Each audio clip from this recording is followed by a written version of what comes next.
Менің отаным менің бастамам атты жобалар байқауының арасынан менің таңдаған тақырыбым жақсылық керуені номинациясы. Бүгінгі жобаның мақсаты қарттарға, әлеуметтік осал топтағы балалары және де басқа да көмекке мұқтаж адамдарға қолдау көрсету, олардың өмір сүру сапасын арттыру және қоғамға әлеуметтенуіне көмектесу. Тақырып өзектілігіне келетін болсақ, қазіргі таңда көптеген елдерде, әсіресе Қазақстанда, балалар үйі мен қарттар үйінің саны күннен күнге артуда. Қазіргі қоғамдағы қарттар, әлеуметтік осал топтағы балалар, жалғыздық, әлеуметтік оқшаулану және материалдық қиындықтарға тап болатыны бәрімізге бейім. Бұл мәселені шешу үшін қоғам мен мемлекеттің бірлескен қолдауы қажет. Қарттар мен балаларды біріктіру арқылы олардың эмоционалдық және әлеуметтік жағынан қолдау, жаңа мүмкіндіктер жасау өзекті мәселе болып табылады.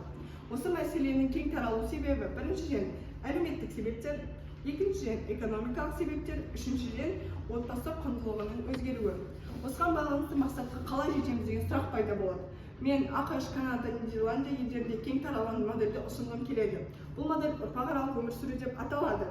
Яғни бұл жерде балалар үйі мен қарттар үйін біріктіреді. Бұл модель қарттар мен жастардың арасындағы байланысты нығайтуға, әлеуметтік оқшаулануды азайтуға және өмір сүру сапасын арттыруға бағытталған. Ұрпақаралық өмір сүрудің маңызы: біріншіден, эмоционалды қолдау. Яғни балалар қарттардың жылуын сезініп, олардың тәжірибелерін алады, ал қарттар өздерін қажет сезіне бастайды. Екіншіден, әлеуметтік бейімделу. Яғни балалар үлкендерді құрметтеуге, шыдамдылық пен жанашырлыққа үйрене бастайды. Үшіншіден, психологиялық жағдайдың жақсаруы. Екі буында жалғыздық сезімінен арылады, көңілде жүреді. Төртіншіден, ең маңызды себеп, әркім жаңа отбасысын табады. Осыған байланысты мен жаңа модельді өзімнің макетімді ұсынып өткім келеді. Яғни, мына жерде көріп тұрғандарыңыздай бір кішігірім корпус бар. Яғни, бұл корпуста медициналық жағының дамыған. Қазіргі кезде жастар да, қарттардың да иммунитеттері төмен. Соған байланысты осы жерде олар емделе алады. Мына корпуста асхана, кішігірім кинотеатр және де ойнайтын бөлмелер қамтылған. Бірінші корпуста қарттар, ал екінші корпуста жастар жатады. Ал үшінші корпусқа келетін болсақ, қазіргі кезде жас ата-аналар айлық балаларын қалдырып кетеді. Соған байланысты мен отырғым келеді, мен қарай аламын деген қарттар мен сол бүлдіршіндеріміз бір бөлек корпуста жатады. Бұл ғимараттың тағы бір жақсы жері, яғни қазіргі кезде қарттар бір жерге шығамыз дейді. Соған байланысты бұл жерде өз автобустары болады және сол автобустар қай жерге апарғылары келеді, сол жерге апарады. Мына жерде кішігірім саябақ бар. Яғни бұл жерде олар екі ұрпақ бір-бірімен әңгімелесіп, бір-біріне жан дүниелерін аша алады. Тағы мына жерде көріп тұрғандарыңыздай кішігірім теннис, баскетбол, футбол, волейбол және бассейн бар. Бұрынғы кезде бұл жағдай жасалмағандықтан бұл жерде керісінше жастар қарттарға үйретеді. Үшіншіден, кішігірім бау-бақша. Бұл жерде қарттар жастарға қалай суғаратынын, қалай өсіретінін үйретеді және менің ойымша бір күні болмаса, бір күні бұл тәжірибе қажет болады. Осыған байланысты осы модельді Қазақстанда енгізсек қандай нәтижелер аламыз? Біріншіден, қарттар мен жастардың бірге өмір сүру олардың психологиялық жағдайын жақсартады.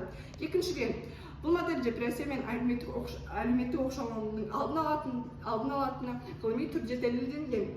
Үшіншіден, бұл модель қарттар үйі мен балалар үйін санын азайтуға пайдасын тигізеді және бұл біздің басты мақсат болып саналады. Төртіншіден, мемлекет үшін қаржылық жағынан тиімді. Егер қарттар мен жастар бір мекемеде өмір сүрсе, шығын азаяды және шығынды басқа да керек жерлерге жібере аламыз. Жұмыстың негізгі қорытындысына келетін болсақ, біз бірнеше адам болып қарттар үйіне барған болатынбыз және олардың осы модель туралы ойын сұрағанбыз. Олардың бәрі қуана осыны модельді қабылдайтынын және қалайтынын айтып өткен болады. Егер көргілеріңіз келсе, осы QR-код арқылы көре аласыздар. Жұмыстың негізгі қорытындысы: жақсылық керуені жобасы арқылы мейірімділік пен жанашырлықтың мәдениетті қалыптастыруға үлес қосуға болады. Ұрпақаралық өмір сүрудің ғылыми негіздері оның тиімді моделі ретінде қарастыруға мүмкіндік береді. Бұл жүйе қарттар мен жастардың әлеуметтік бейімделуіне оң әсерін тигізеді. Сонымен қатар экономикалық және әлеуметтік тұрғыда да пайдалы. Себебі қоғамда осал топтағы қолдау көрсетудің жаңа жолдары ұсынылады. Бүгін біз қарттарымызға қамқорлық көрсету, бүлдіршіндеріміздің қасында болу әрбіріміздің парызымыз. Жобамыздың басты мақсаты оларды жалғыз қалдырмай, қоғамның толыққанды мүшесі ретінде сезінуіне мүмкіндік беру. Назарларыңызға рахмет.